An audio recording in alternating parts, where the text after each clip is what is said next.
have been hearing a lot about birth control lately, and two things in particular that I think are total myths and can make us live in bondage to fear and legalism. So let's talk about those today.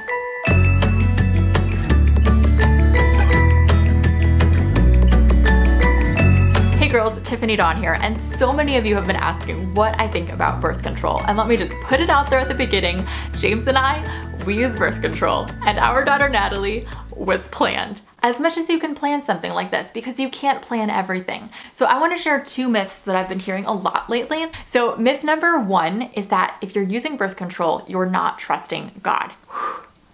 This is just not true. For some people, trusting God might mean not using birth control, and that is okay, but that is not across the board true for everybody. I think sometimes in Christian culture, we live in this idea that trusting God means doing nothing, and it leaves us afraid of missing God's will. But if you look at Scripture talks a lot about us making decisions and trusting God with them. Proverbs says that we make our plans and God directs our steps, and James and I saw this true in our lives. We wanted a couple years of marriage, just us before kids. And so with a clean conscience before God, we used birth control. And then we decided we wanted to have a child. We actually wanted to have a baby last May because I did not want to be pregnant during the summer. And sure enough, we got pregnant. We were due in May, and then we had a miscarriage. And it was so hard to walk through that. We ended up getting pregnant again a few months later and having our baby Natalie in October. You can make your plans, but you're still gonna have to trust God with the future. The second myth that I've been hearing a lot, I've heard a lot of people saying, I use natural family planning because I trust God to give me however many kids He wants.